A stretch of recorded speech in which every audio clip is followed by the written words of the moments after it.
وَقُلْ جَاءَ الْحَقُّ وَزَهَقَ الْبَاطِلُ إِنَّ الْبَاطِلَ كَانَ زَهُوقًا۔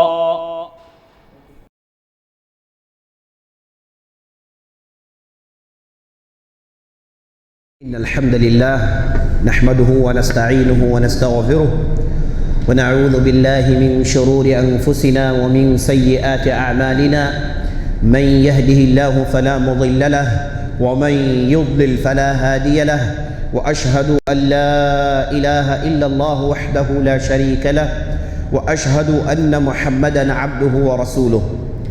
يا أيها الذين آمنوا اتقوا الله حق تقاته ولا تموتن إلا وأنتم مسلمون۔ يا أيها الناس اتقوا ربكم الذي خلقكم من نفس واحدة، خلق منها زوجها وبث منهما رجالا كثيرا ونساء، واتقوا الله الذي تساءلون به والأرحام إن الله كان عليكم رقيبا۔ يا أيها الذين آمنوا اتقوا الله وقولوا قولا سديدا يصلح لكم أعمالكم ويغفر لكم ذنوبكم، ومن يطع الله ورسوله فقد فاز فوزا عظيما۔ أما بعد، فإن خير الحديث كتاب الله، وخير الهدي هدي محمد صلى الله عليه وسلم، وشر الأمور محدثاتها، وكل محدثة بدعة، وكل بدعة ضلالة، وفي رواية وكل ضلالة في النار۔ فأعوذ بالله السميع العليم من الشيطان الرجيم۔ ألا لله الدين الخالص، وقال تبارك وتعالى إن المنافقين في الدرك الأسفل من النار فلن تجد لهم نصيرا إلا الذين تابوا وأصلحوا واعتصموا بالله وأخلصوا دينهم لله فأولئك هم المؤمنون۔ تمام قسم کی تعریفیں و بڑائی و بزرگی اللہ رب العزت کے لیے ہے، جو ہمارا حقیقی مالک ہے، حقیقی خالق ہے، حقیقی مدبر ہے۔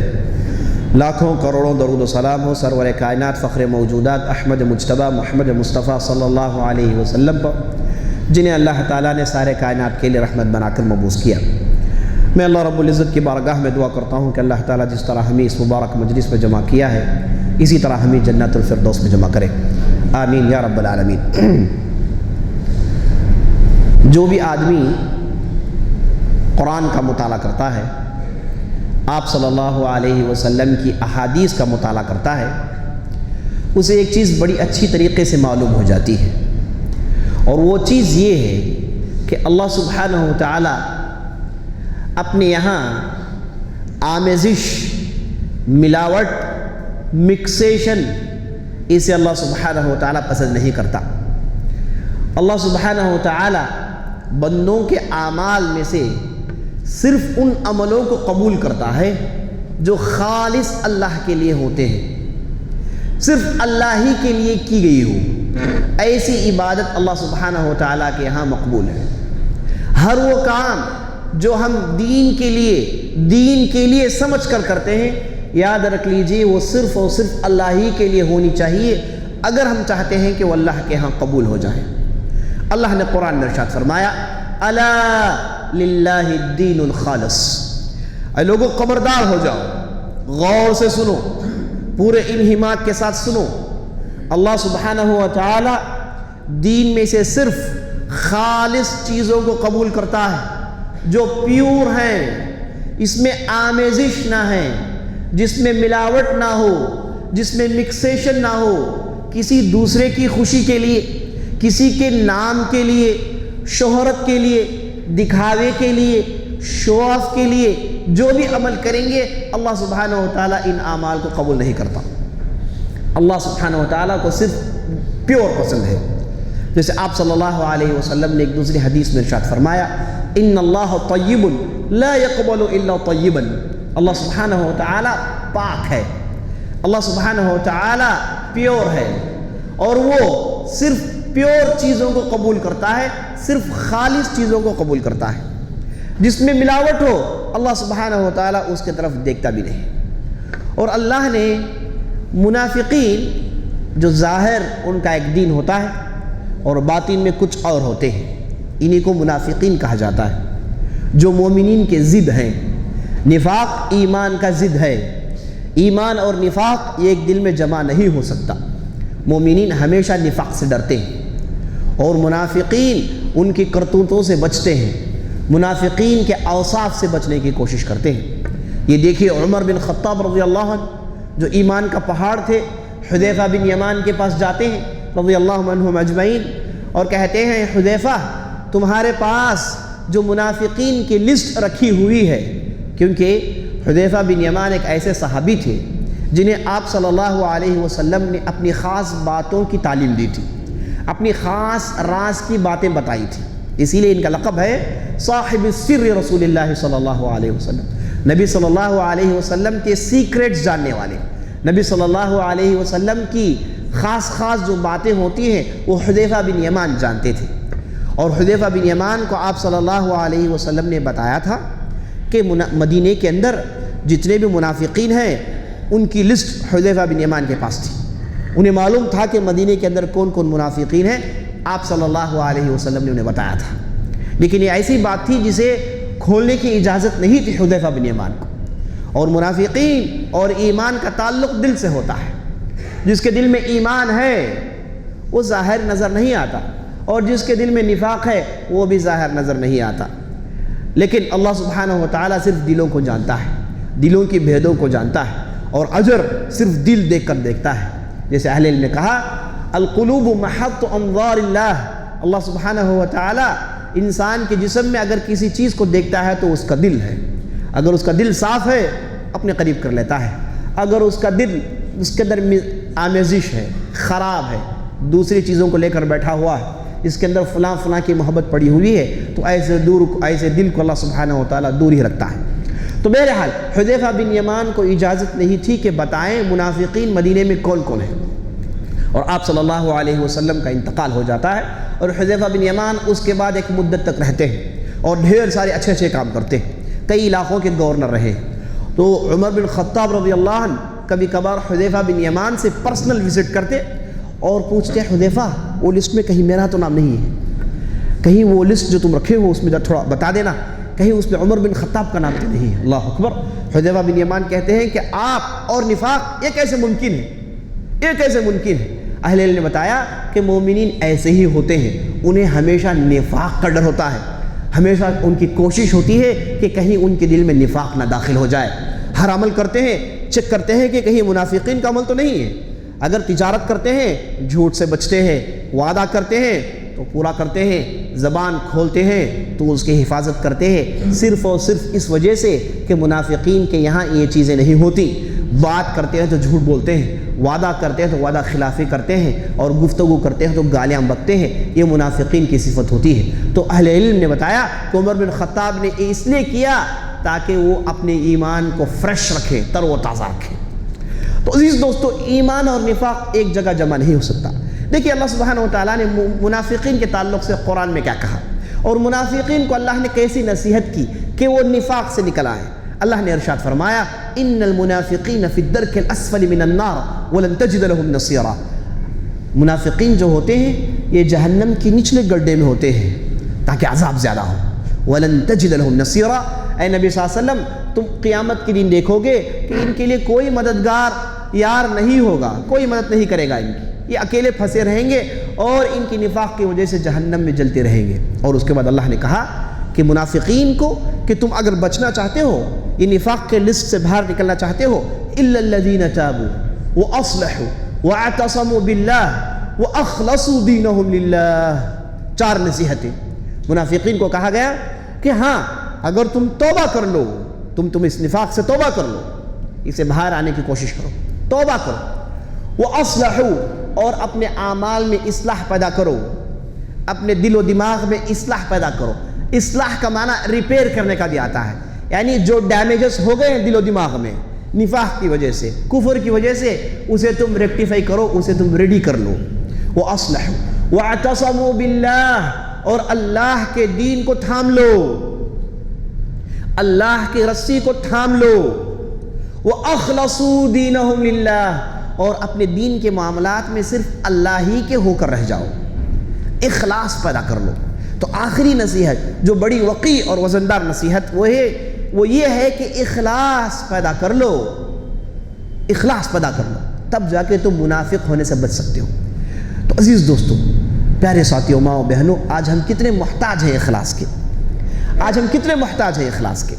آج ہم میں سے بہت سارے لوگ بہت سارے کام کرتے ہیں لیکن اس کے آثار نظر نہیں آتے، بہت سارے محنتیں ہوتی ہیں لیکن اس کے اچھے خاصے ریزلٹس نہیں آتے، اور آدمی غور کرنے والا غور کرتا ہے کہ یہ آخر ہوتا کیوں ہے۔ اور یہی معاملہ ہم صحابہ سے جوڑ کر دیکھتے ہیں تو وہ تو چھوٹے موٹے اعمال کرتے تھے لیکن بڑے دیر پر اثر چھوڑتے تھے، اور دیکھتے ہی دیکھتے چھوٹی مدت میں انہوں نے ساری دنیا میں اسلام پھیلا دیا۔ لیکن آج ہم سے ایک کام کیوں نہیں بن پڑتا؟ اس کی بنیادی وجہ یہ ہے کہ ان کے دل میں اخلاص تھا، وہ اللہ ہی کے لیے کرتے تھے، کسی اور کے لیے نہیں، کسی کی شہرت کی وجہ سے، نام کی وجہ سے، کسی دوسرے فائدے کی وجہ سے نہیں، وہ کرتے تھے تو صرف اللہ ہی کے لیے کرتے تھے۔ اور اسی لیے ہم قرآن میں جا بجا دیکھتے ہیں اللہ نے منافقین کا ذکر کیا، مومنین کا ذکر کیا، صحابہ کا ذکر کیا، ساتھ منافقین کا بھی ذکر ہے، اور منافقین کی پول اللہ سبحانہ و تعالیٰ کھولتا ہے۔ اللہ نے ایک جگہ ارشاد فرمایا کہ یہ منافقین کا معاملہ تو یہ ہے کہ مذبذبین بین ذالک لا الہ الا ولا الہ الا، ان کا معاملہ یہ ہے کہ یہ کبھی مشرکین میں اپنے آپ کو پاتے ہیں، کبھی منافقین مومنین میں آنا چاہتے ہیں۔ ان کا معاملہ بڑا ہی ڈاوان ڈول ہے، معاملہ بڑا ہی ڈاوان ڈول ہے، پتہ نہیں کس کے طرف نے ہے۔ وَإِذَا قَامُوا إِلَى الصَّلَاةِ قَامُوا كُسَالَىٰ يُرَاءُونَ النَّاسَ، ان کا تو معاملہ یہ ہے کہ نماز کے لیے کھڑے ہوتے ہیں تو بڑے آلسی پن کے ساتھ کھڑے ہوتے ہیں، بیزار ہیں، دکھاوے کے لیے نماز پڑھ رہے نا، دل نہیں چاہتا۔ یراؤون الناس، لوگوں میں شو آف کرتے ہیں۔ منافقین کی صفت اللہ نے بتائی، یہ لوگوں میں شو آف کرتے ہیں، لوگوں کی شہرت چاہتے ہیں، لوگوں کی واہ اور ان کی داد چاہتے ہیں۔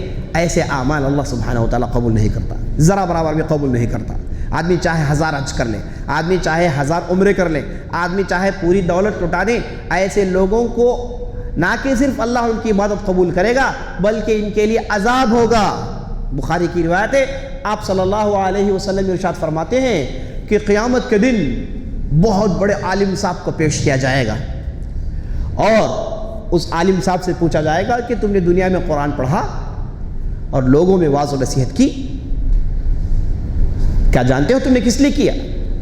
تو عالم صاحب کہیں گے کہ میں نے قرآن پڑھا اور میں نے لوگوں کو واعظ کیا، نصیحت کی، اس لیے کہ اللہ تو خوش ہو جائے۔ تو اللہ سبحانہ و تعالیٰ جواب میں کہے گا کہ نہیں، تو نے یہ کام دنیا میں اس لیے کیے تاکہ تیری شہرت ہو جائے، تاکہ تیری واہ واہ ہو جائے، تاکہ تجھے لوگ جاننے لگے۔ یاد رکھ لینا، دنیا میں جو تم نے کیا وہ تجھے مل گیا، اب یاد رکھ لے یہ مقام میں تجھے کچھ ملنے والا نہیں ہے۔ یہاں پر صرف خالص پیور چیزوں کے لیے یہاں پر جگہ ہے، ملاوٹ آمیزس مکسیشن والوں کو نکال دیا جائے گا اور حکم ہوگا اور یہ صاحب کو منہ کے بل کھینچ کر جہنم میں پھینک دیا جائے گا۔ آدمی آیا تھا قرآن پڑھ کر، آدمی آیا تھا دین لے کر، لیکن اخلاص نہیں، اللہ کے لیے نہیں، دوسری چیزوں کے لیے دھتکار دیا گیا، نکال دیا گیا۔ مجاہد کو پیش کیا جائے گا اور مجاہد سے پوچھا جائے گا کہ تم نے جہاد کیوں کی؟ تو مجاہد کہے گا کہ میں ہتھیلی میں اپنی جان رکھ کر، اے اللہ میں نے تیری لیے لڑائی لڑی۔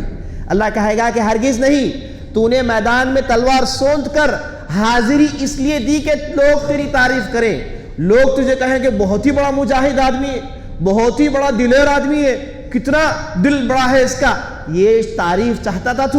یاد رکھ لے، دنیا میں تجھے یہ چیز مل گئی، اب یہاں تیرے لیے کوئی چیز نہیں ملنے والی نہیں ہے، حکم ہوگا اور اسے بھی جہنم میں پھینک دیا جائے گا۔ اور اس کے بعد بہت بڑے سخی داتا کو لایا جائے گا جس نے دنیا میں ڈھیر سارا مال خرچ کیا تھا، اور اسے پوچھا جائے گا کہ تو نے مال، سارا مال تو نے خرچ کیوں کیا؟ وہ کہے گا کہ میں نے سارا مال اس لیے خرچ کیا اے اللہ تو خوش ہو جائے۔ اور اللہ کہے گا کہ ہرگز نہیں، تو نے دولت کو لٹایا تیری شہرت کے لیے، تو نے دولت کو لٹایا واہ واہ سننے کے لیے، تو نے تو دنیا میں سن لی ہے، اب قیامت کے دن تیرے لیے کوئی حصہ نہیں۔ تو اہل علم کہتے ہیں کہ تینوں کے تینوں نے جھوٹ بولا، پہلے صاحب نے بھی جھوٹ بولا، دوسرے نے اور تیسرے نے، کیونکہ منافقین کی جھوٹی صفت یہ بچتے نہیں ہیں، اللہ کے یہاں بھی جھوٹ کہیں گے اور اللہ سبحانہ و تعالیٰ ان کی زبانوں میں ٹھپا مارے گا اور کہے گا ہاتھ گفتگو کرے گا، پیر گفتگو کرے گا، جسم کی چمڑی گفتگو کریں گے۔ الیوم نختم علی افواہہم وتکلمنا ایدیہم وتشہد ارجلہم بما کانوا یکسبون، قیامت کے دن ہم زبانوں میں ٹھپا مار دیں گے، ہاتھ پیر گفتگو کریں گے اور بتائیں گے کہ تم نے کیا کمایا ہے۔ تو عزیز دوستو، اخلاص ایک ایسی چیز ہے، یہ بنیادی چیز ہے اعمال قبول ہونے کے لیے۔ میں آپ کے سامنے 2-3 تاریخی واقعات بیان کر کے اپنی بات ختم کروں گا۔ پہلا واقعہ جو میں آپ کے سامنے عرض کرنا چاہتا ہوں وہ بہت ہی اہم واقعہ ہے۔ یہ واقعہ میں ہمیشہ پڑھتا ہوں تو میرے جسم کے رونگٹے کھڑے ہو جاتے ہیں۔ بنو امیہ کا زمانہ ہے، مسلمان بڑی تیزی سے ساری دنیا میں پھیل رہے ہیں اور بڑے بڑے ایوانے، بڑے بڑے بستیوں کو رونتے ہوئے آگے بڑھ رہے ہیں۔ تو مسلمان بڑی تیزی سے آگے بڑھتے ہیں اور ایک اہم علاقہ کہا جاتا ہے اموریہ کا علاقہ، جو ترکیہ میں تھا، ایک بہت بڑا علاقہ تھا اور یہاں پر ایک بہت بڑا قلعہ تھا۔ تو مسلمان آگے بڑھے اور اس قلعے کا محاصرہ کر لیتے ہیں۔ قلعہ فتح کرنے کا طریقہ یہ ہوتا ہے کہ اس کا محاصرہ کر لیا جاتا ہے اور قلعے کے اندر جو لوگ ہوتے ہیں انہیں مجبور کیا جاتا ہے کہ ہتھیار ڈالیں، اور جب مجبور ہو کے ہتھیار ڈالتے ہیں تو قلعہ قبضہ کر لیتے ہیں۔ تو یہی طریقہ ہوتا ہے قلعہ قبضہ کرنے کا اس زمانے میں۔ تو مسلمان گئے، یہ پورے علاقے میں مسلمان پھیل چکے تھے، صرف ایک علاقہ بچا ہوا تھا، تو قلعے کے آس پاس محاصرہ کر لیتے ہیں اور قلعے کے اندر جو بھی لوگ ہیں وہ ہتھیار ڈالنے کے لیے تیار نہیں ہوتے۔ کئی مہینے کوشش کی، 1 مہینہ، 2 مہینہ، 3 مہینہ، کئی دن نکل گئے، قلعے والے سرنڈر ہونے کے لیے تیار نہیں ہیں، ہتھیار ڈالنے کے لیے تیار نہیں ہیں۔ تو اس وقت جو کمانڈر ان چیف تھے، سپہ سالار تھے، جن کا نام تھا مسیلمہ بن عبد الملک، یہ عبد الملک کے ایک ایسے فرزند تھے جنہوں نے جہاد کا میدان اللہ کے لیے لڑنا اپنی زندگی کا شیوا بنا لیا تھا۔ عبد الملک ایک بہت بڑے خلیفہ گزرے ہیں، ان کے 4 لڑکے خلیفہ بنے، ولید بن عبد الملک، ہشام بن عبد الملک، سلیمان بن عبد الملک، اور اس کے بعد ہشام بن عبد الملک، یزید بن عبد الملک۔ یہ 4 ایسے افراد تھے جنہوں نے خلیفہ بنے، لگ بھگ ان کے بیٹوں نے 60-70 سال حکومت کی، ہے نا، اتنے زبردست خلیفہ۔ تو ان بھائیوں میں ایک بھائی تھے جن کا نام مسیلمہ، جن کا نام مسلمہ بن عبد الملک۔ یہ چلے گئے تھے، یہ ہمیشہ اللہ کی راہ میں لڑتے تھے، دنیا سیاست کو انہوں نے چھوڑ دیا، عہدوں کو چھوڑ دیا، اور ہمیشہ اللہ کے لڑتے تھے، جہاد کے میدان میں نظر آتے تھے۔ تو کمانڈر ان چیف مسلمہ بن عبد الملک تھے۔ تو انہوں نے جب دیکھا کہ قلعہ فتح نہیں ہو رہا ہے تو یہ اعلان کروایا کہ اگر کوئی آدمی اس قلعہ کو فتح کر لے میں اسے یہ دوں گا، یہ چیز دوں گا، یہ چیز دوں گا، اعلان کرتے ہیں۔ تو جب دوسرے دن حملہ بولا جاتا ہے قلعے کے پاس، بڑی تعداد میں مسلمان ٹوٹ پڑتے ہیں، لیکن کچھ ہو نہیں رہا۔ اتنے میں دیکھتے ہیں کہ یہ ایک صاحب صفوں سے نکل رہے ہیں جنہوں نے اپنے چہرے میں ڈھاٹا باندھا ہوا تھا، چہرے کو چھپایا ہوا تھا، صرف ان کی آنکھیں نظر آ رہی تھی، اور گھوڑے میں سوار تھے، اور اتنی تاپڑ توڑ حملہ کرتے ہیں اور اتنا زبردست مظاہرہ کرتے ہیں اپنے ایمان کا، اور ایسے کرتوب دکھاتے ہیں کہ چھلانگ لگا کر قلعے کے اس پار چلے جاتے ہیں اور اندر سے قلعہ کھول دیتے ہیں اور اس کے بعد صفوں میں گم ہو جاتے ہیں۔ اور جیسے ہی دروازہ کھلنا تھا مسلمانوں کے لیے آسان تھا، چند دنوں میں مسلمانوں نے پورا قلعہ قبضہ کر لیا۔ تو جب لڑائی تھم گئی، مسلمان داخل ہو گئے، مسلمہ بن عبد الملک کافی خوش ہوئے، اور مسلمہ بن عبد الملک نے کہا کہ میں وہ صاحب کو بلا رہا ہوں جنہوں نے قلعہ فتح کیا، لیکن یہ صاحب نے اپنا چہرہ چھپایا ہوا ہے، اگر چہرہ چھپایا ہوا ہے تو ہم کیسے انہیں تحفے دیں گے؟ تو میں گزارش کرتا ہوں کہ جو صاحب جنہوں نے قلعہ کھولا وہ میرے سامنے آئے اور آ کر اپنے انعامات لے لیں۔ پہلے دن اعلان کرتے ہیں، کوئی نہیں آیا۔ مسلمہ بن عبد الملک اپنی جگہ بیٹھے، اعلان کرنے کے بعد کوئی آدمی نہیں آیا تحفے تحائف لینے کے لیے۔ کافی خطیر رقم تھی، ڈھیر ساری دولت تھی۔ تو مسلمہ بن عبد الملک سمجھتے ہیں کہ صاحب یہ شاید دولت کو کم دیکھ رہے ہیں، تو انہوں نے دولت کو اور بڑھا دیا۔ دوسرے دن پھر اعلان کیا نماز کے بعد کہ بھائی جو بھی صاحب ہیں، اور چونکہ نام نہیں جانتے تو انہوں نے کہا صاحب النقب، نقب کہتے ہیں قلعے کے اندر جب انہوں نے دراڑ ڈالی، اس دراڑ کو نقب کہتے ہیں۔ تو مسلمہ بن عبد الملک کہا کہ صاحب نقب آؤ اپنے تحفے تحائف لے جاؤ، کوئی نہیں آیا۔ اور تیسرے دن مسلمہ بن عبد الملک کو فجر کے بعد یہ بات سمجھ میں آتی ہے کہ نہیں، یہ آدمی دولت کے لیے نہیں لڑ رہا، یہ آدمی کے دل میں اخلاص بھرا پڑا ہوا ہے، اس نے اللہ کے لیے کیا ہے۔ ایسے لوگوں کے سامنے ساری دنیا کی دولت بھی ڈال دے تو یہ ٹھس سے مس نہیں ہوں گے۔ یہ صاحب نے دولت کے لیے لڑائی نہیں لڑی۔ مسلمہ بن عبد الملک بھی وہی قسم کے آدمی تھے، مخلص آدمی، تو سمجھ گئے کہ یہ معاملہ دولت کا نہیں ہے، یہ معاملہ پیسوں کا نہیں ہے، یہ معاملہ ایمان کا ہے۔ تو تیسرے دن آتے ہیں اور مسلمہ بن عبد الملک کہتے ہیں کہ میں اللہ کا واسطہ دیتا ہوں، کہتے ہیں کہ میں اللہ کا واسطہ دیتا ہوں، یہ صاحب نقد مجھ سے آ کر ملاقات کرے، اگر لوگوں کے درمیان آ کر ملاقات نہیں کرنا چاہتا تو میں فلاں وقت میرے خیمے میں بیٹھ کر انتظار کر رہا ہوں گا، اور میں چاہتا ہوں کہ صاحب ایک مرتبہ دیکھیں۔ اور وقت مقرر پر مسلمہ بن عبد الملک اپنے خیمے میں چلے جاتے ہیں، انتظار کرتے ہیں کہ کوئی آئے گا ملاقات کرنے کے لیے، لیکن کوئی آیا نہیں۔ تو مسلمہ بن عبد الملک بڑے بے قرار ہوئے، کیونکہ وہ بہت ہی اہم قلعہ تھا، اگر یہ صاحب کا اگر حصہ نہ ہوتا تو قلعہ فتح نہ ہوتا۔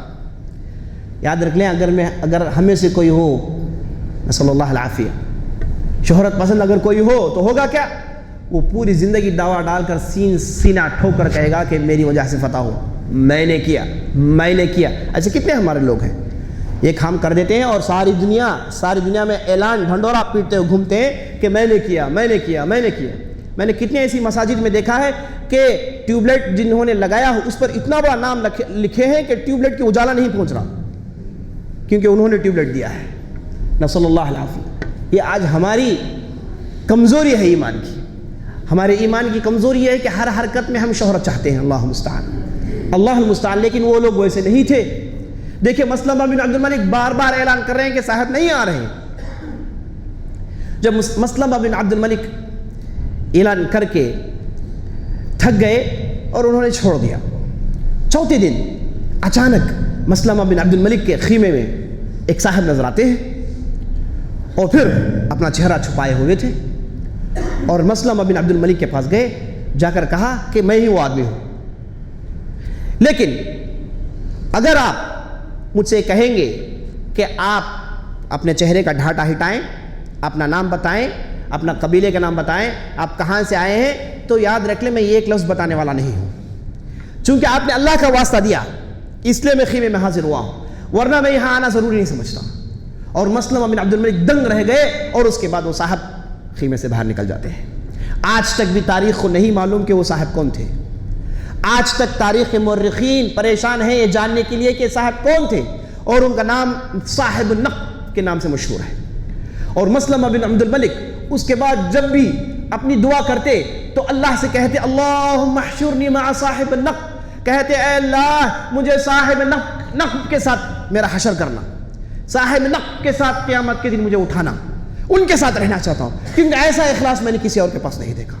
اللہ اکبر۔ یہ مخلصین ہوتے ہیں جو اللہ کے لیے کرتے ہیں اور نہیں چاہتے ہیں کہ لوگوں کے اندر مشہور ہو، نہیں چاہتے ہیں کہ لوگوں کی داد سنیں۔ ایسے لوگ کم ہو جائیں تو یہی حالت ہوتی ہے جو آج ہم ہمارے معاشرے میں دیکھتے ہیں۔ ایک دوسرا واقعہ بتا کے اپنی بات ختم کروں گا۔ عبداللہ بن مبارک ایک بہت بڑے محدث گزرے ہیں، بہت بڑے محدث گزرے، امام بخاری کے بھی استاد رہے ہیں۔